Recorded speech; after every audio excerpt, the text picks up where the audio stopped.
Smoke hung in the air like punishment. Red and blue lights sliced through the night, bouncing off the wet bark of pine trees and the shattered glass of patio lanterns. At the center of it all stood the queen of the neighborhood, our self-appointed ruler, the HOA president, frozen beside the twisted remains of her beloved community fire pit. Her perfect hair was singed at the edges.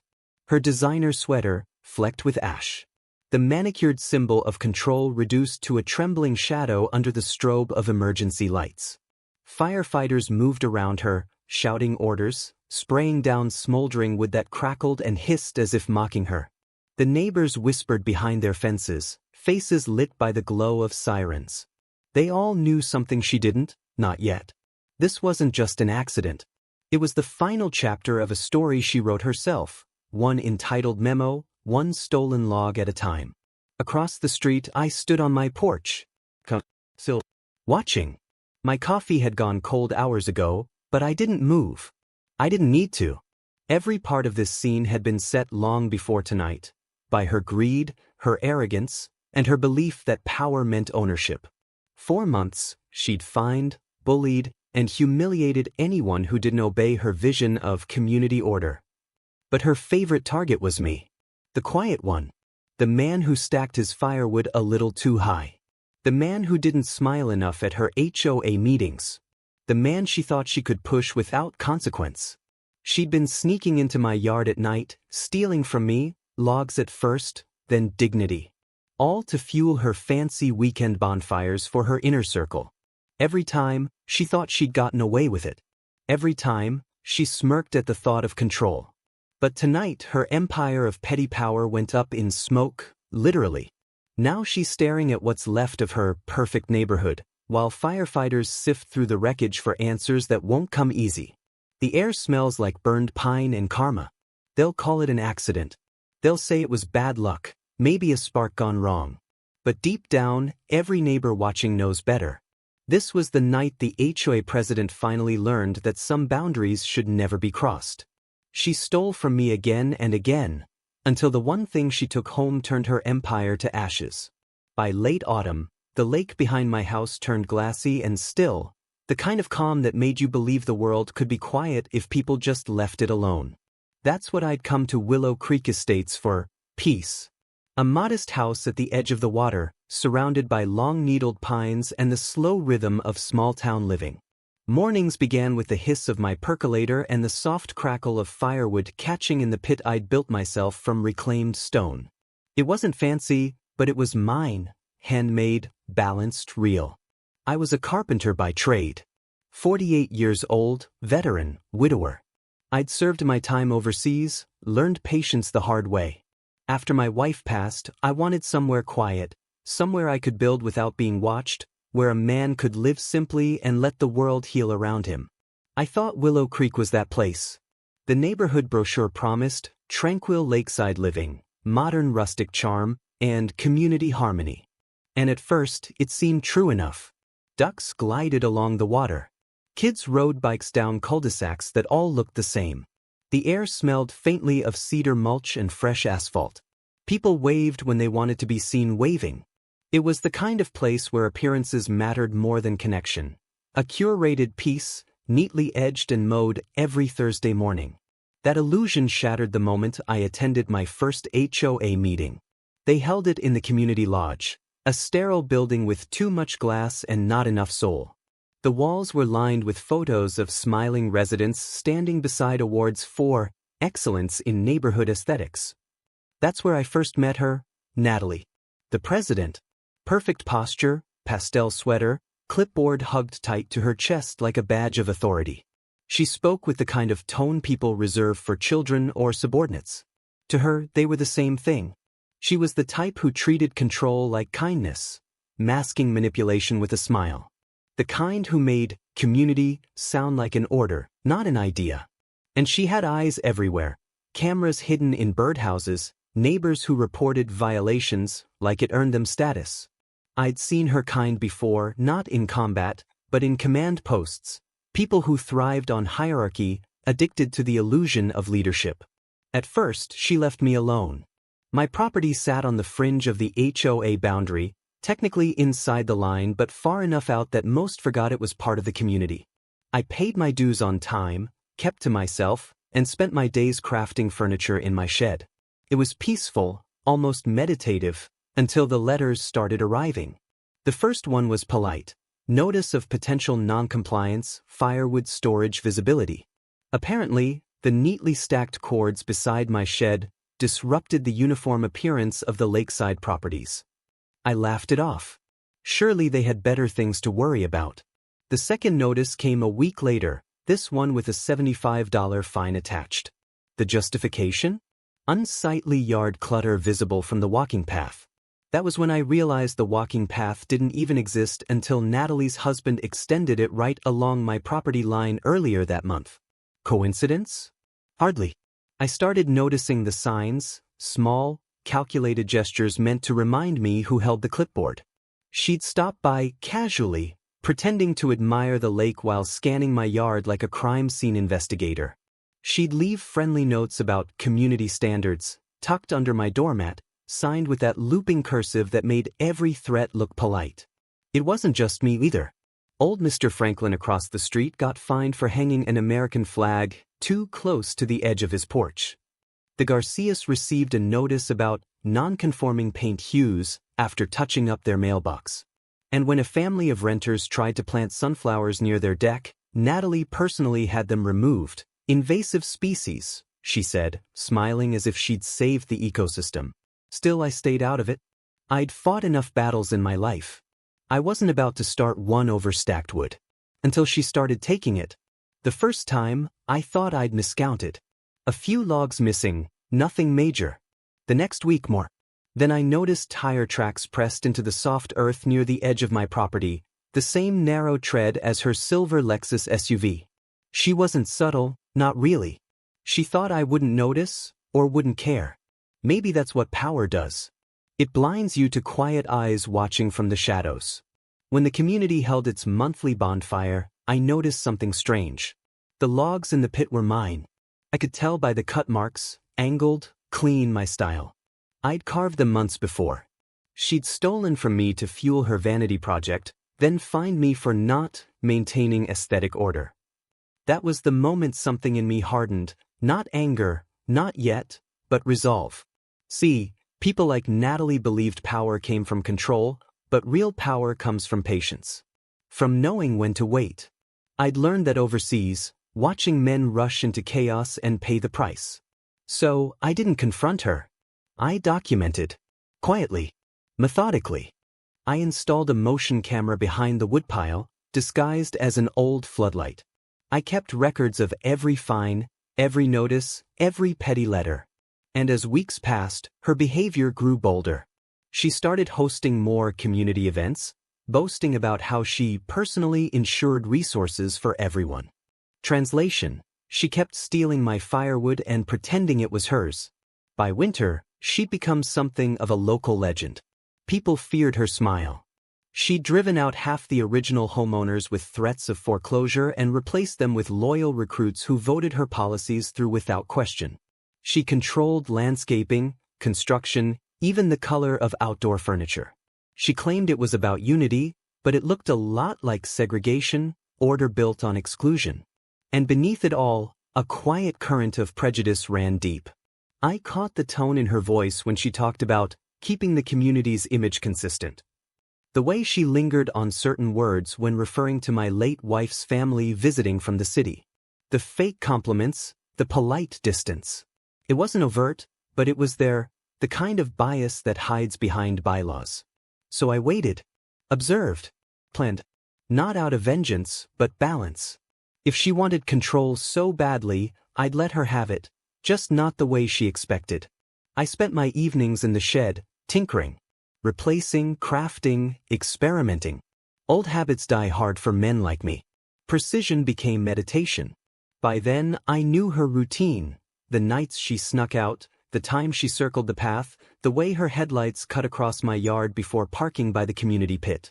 Some might say I should have called the police or confronted her. But what good are words against someone who twists them into weapons? I wanted her to learn the only language she respected, consequence. And so, I began replacing the missing logs. One by one. From the outside, they looked the same bark, same grain, same weight. But hollowed inside, packed with something a little less innocent. Not enough to harm, but enough to shock. Enough to make her stop and realize she'd been stealing from someone who noticed. I wasn't angry. Not anymore. Just patient. Precise. And when winter's first frost glazed the lake in silver, I stacked the final log and waited for the inevitable. Because in neighborhoods like this, control is a drug, and Natalie had just taken her last hit. Some fires burn bright. Some burn lessons. Hers was about to do both. By January, the snow came heavy, thick enough to swallow sound, to make the whole neighborhood look clean and quiet. But beneath that white calm, something ugly festered. Natalie's obsession had grown teeth. She'd taken my patience for weakness. Every week brought a new letter, each stamped with the HOA crest like a royal decree. Failure to remove excess wood debris. Improper maintenance of lakeside perimeter. Visible equipment from community trail.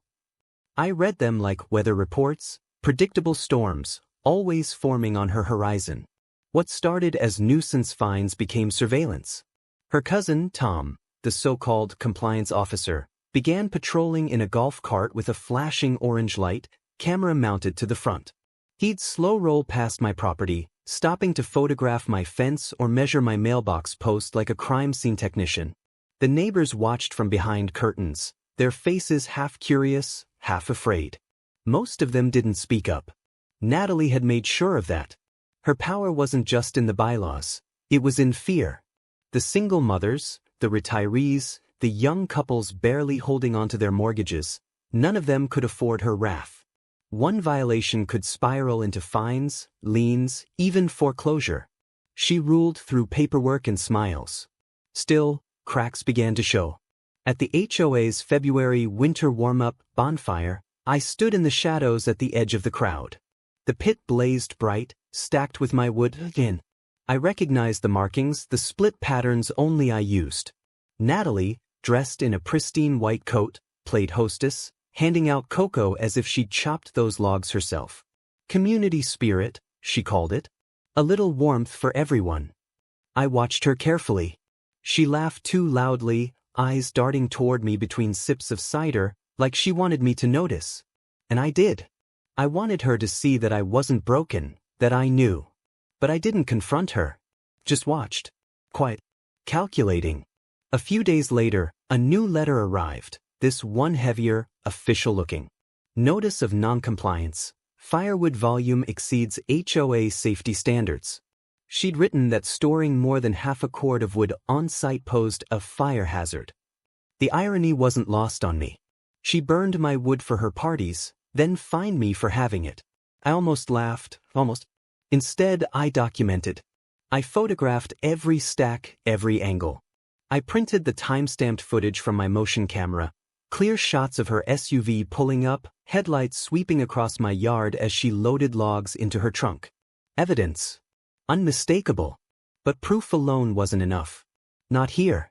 In places like Willow Creek, truth bent under the weight of social influence. Natalie had allies, people who owed her favors or feared her retaliation. The HOA board was handpicked, her best friend, her husband's cousin, a retired real estate agent she'd helped negotiate a property sale. They'd sign whatever she put in front of them. At the next board meeting, she escalated. The agenda listed my name 3 times. Yard violations. Unauthorized wood storage. Potential safety hazard. She read each item aloud with performative disappointment, pausing after every sentence to glance at the audience for sympathy. I stood, calm as ever. Madam President, perhaps you should mention the ongoing issue of theft.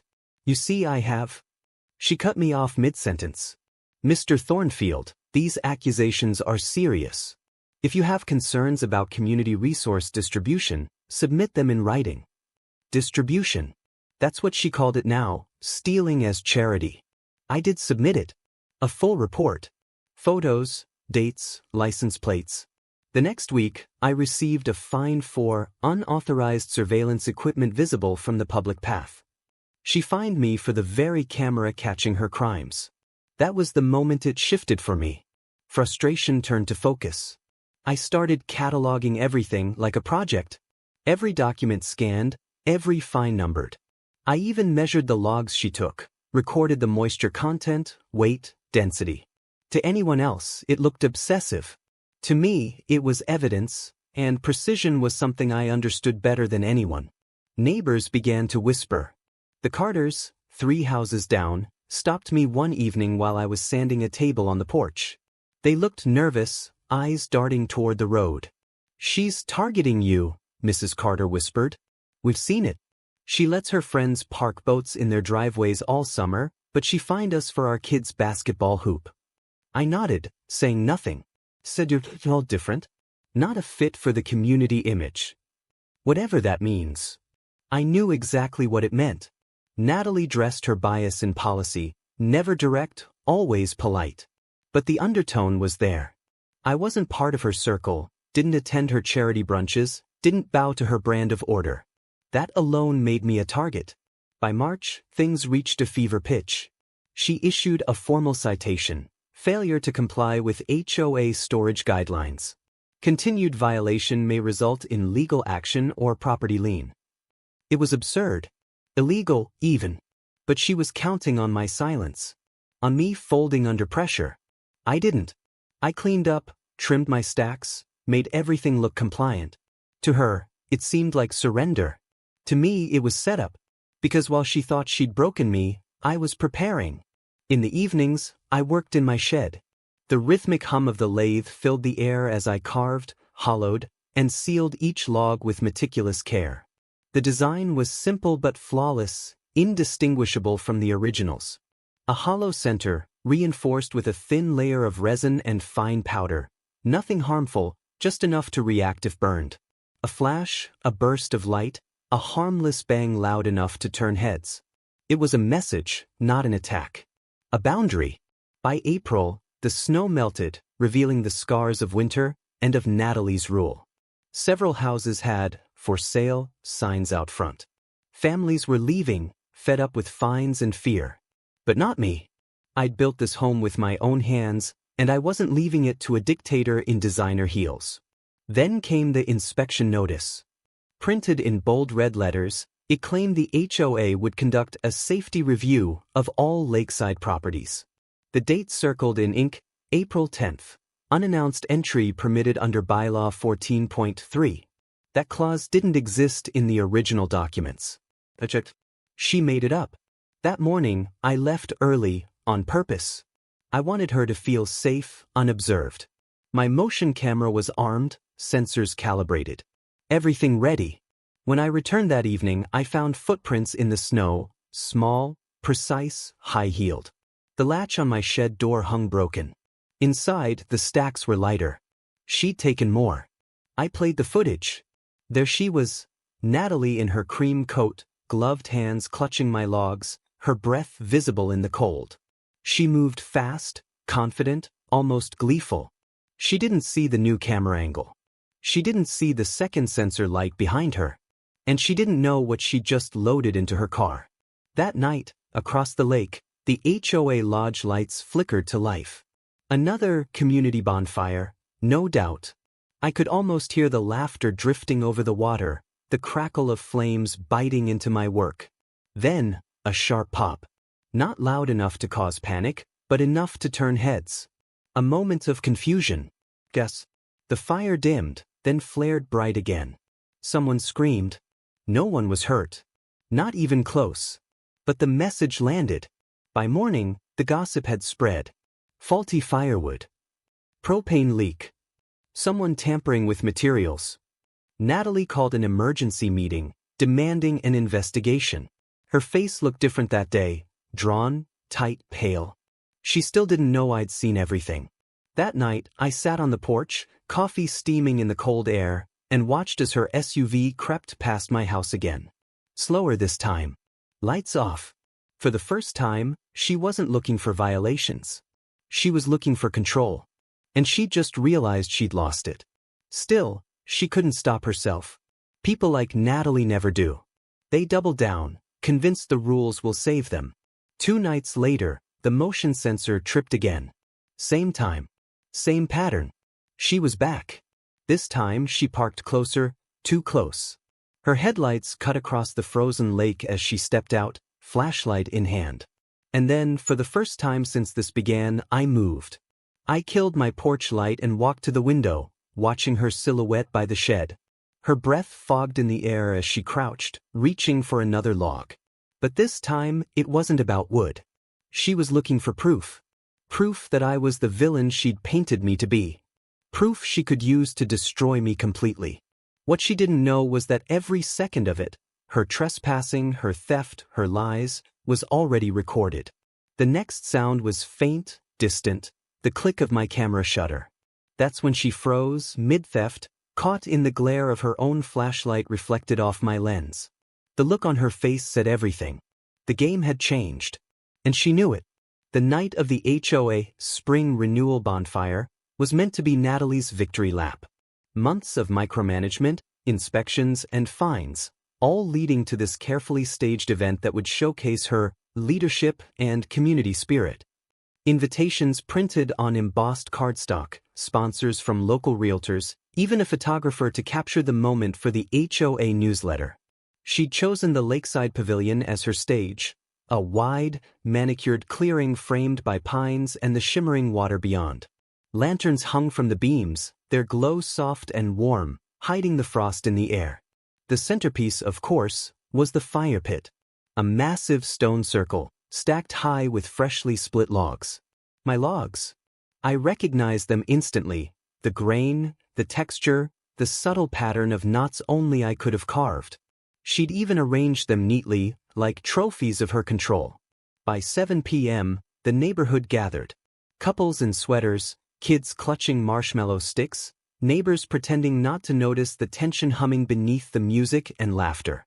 Natalie moved through them like a queen inspecting her court, hugging, smiling, complimenting. Her perfect white coat caught the firelight, glowing gold as she held up a wine glass. "Let's celebrate unity," she said, voice sharp but smooth. "A new season, a fresh start." The crowd clapped, though a few eyes drifted toward me at the back. I stood by the lake, hands in my jacket pockets, quiet as ever, watching. When she gave the nod, Tom stepped forward, lighter in hand. He bent down, ignited the edge of the pile. The fire caught fast, too fast. It roared to life, flames leaping high, feeding on dry wood and resin. Laughter rose with it, and for a moment, it looked beautiful, almost peaceful. Then came the sound, a dull thump, like distant thunder. The crowd froze. Another pop, sharper this time, then a blinding flash. Sparks exploded outward in a golden bloom, scattering across the grass like fireworks gone wrong. Screams cut through the night. Someone shouted for water. Kids cried. The photographer dropped his camera. The flames surged, cracking the stone fire pit, sending shards tumbling onto the neatly arranged tables. Smoke poured upward, thick and choking, illuminated by the chaotic dance of red and orange. And in the center of it all stood Natalie, motionless, her perfect smile gone, her glass shattered at her feet. The firefighters arrived within minutes, lights cutting through the smoke, sirens echoing off the water. They moved fast, dousing the pit, smothering embers. No one was hurt, but the fire pit was gone, reduced to scorched rubble and broken masonry. The once pristine lawn was blackened. The stone pavers cracked. The expensive renewal banner hung in tatters. And just like that, her empire of control burned with it. I didn't say a word. I didn't need to. The murmurs started immediately. She used his wood? Didn't she take it from his property? She said it was for the community. The whispers spread faster than the flames had. Then, as the police began their investigation, the real collapse began. One officer pulled her aside, voice calm but firm. "Ma'am, several witnesses mentioned the firewood came from a resident's private lot. Do you have documentation of permission?" Her eyes darted. It was community resource material. I thought. The officer's tone didn't change. "Ma'am, we'll need to review the HOA's surveillance footage." Several cameras cover the path leading to that property. The color drained from her face. Because I knew what those cameras would show: her SUV, headlights slicing through fog, the trunk loaded with my logs. Footage with timestamps matching the night she trespassed. Her own security system had recorded her crime. By the next morning, the evidence was everywhere. Screenshots circulated through the neighborhood chat. Her voice, her movements, her theft, broadcast for all to see. The HOA board called an emergency meeting, but the damage was irreversible. Members turned on her, one by one. The treasurer resigned mid-session. The secretary refused to back her story. The Carter family, silent for months, stood up and read a statement accusing her of bias and harassment. For years, she'd ruled through fear. But fear burns fast once people realize the tyrant can bleed. When the officers returned later that week with citations for trespassing and property damage, she tried to deflect again, said it was an honest mistake.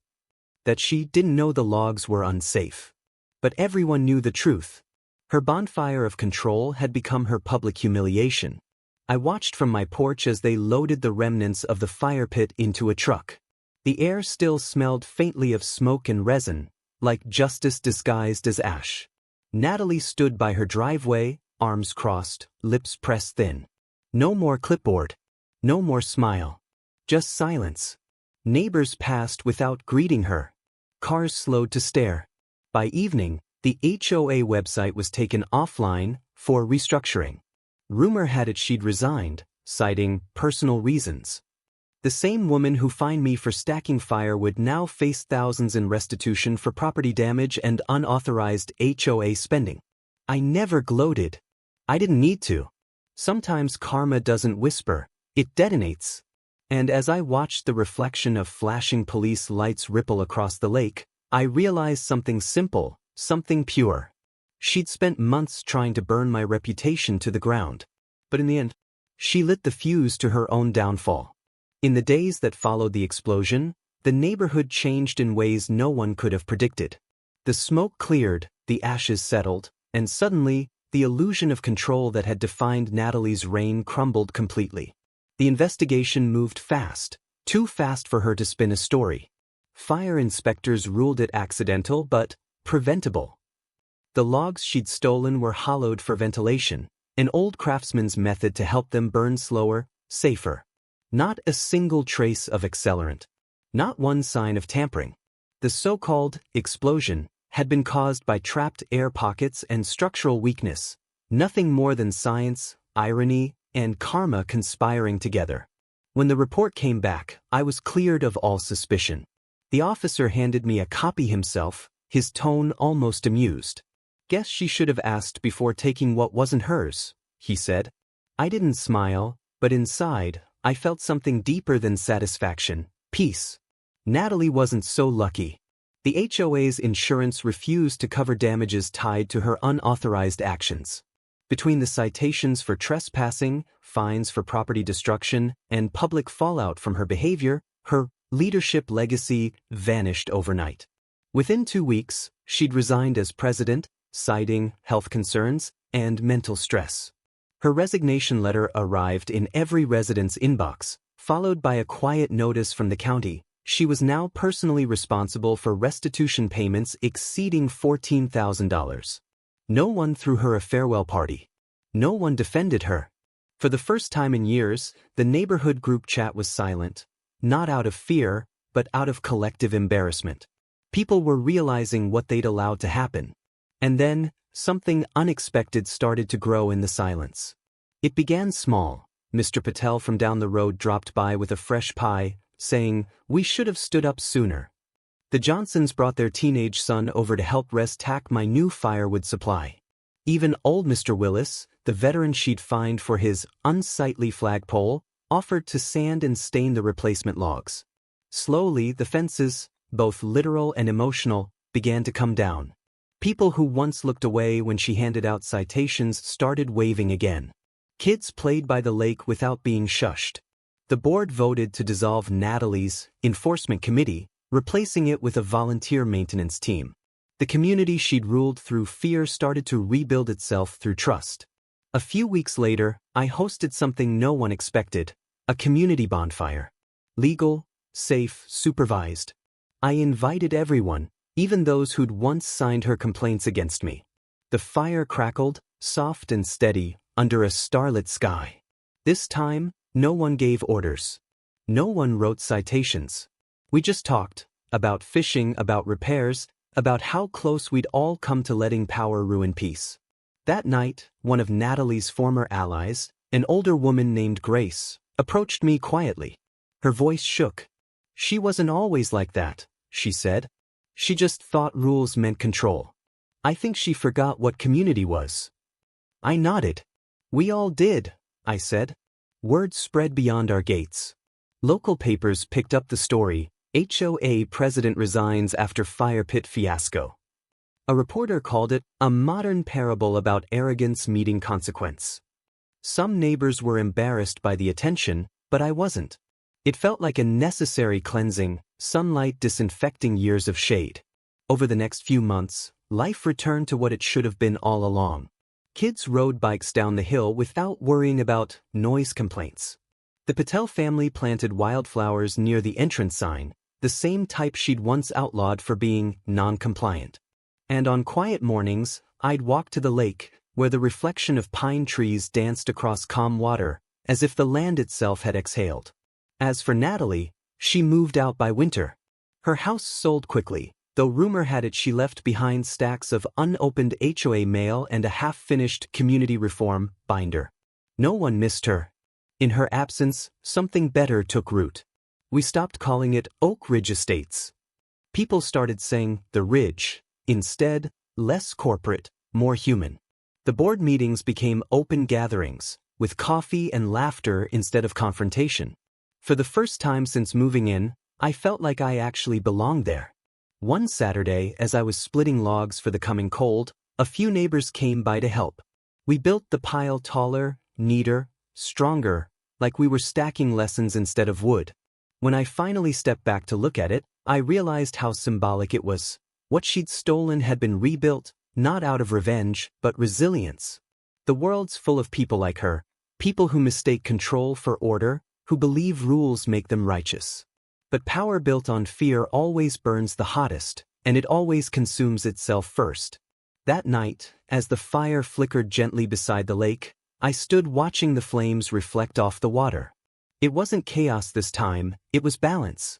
And for the first time, I understood something simple but profound. Power makes people believe they own what was never theirs. But truth, like fire, always reveals what's hollow inside. So tell me, what would you do if the person enforcing the rules thought they were above them? Would you fight fire with fire, or let it burn itself out?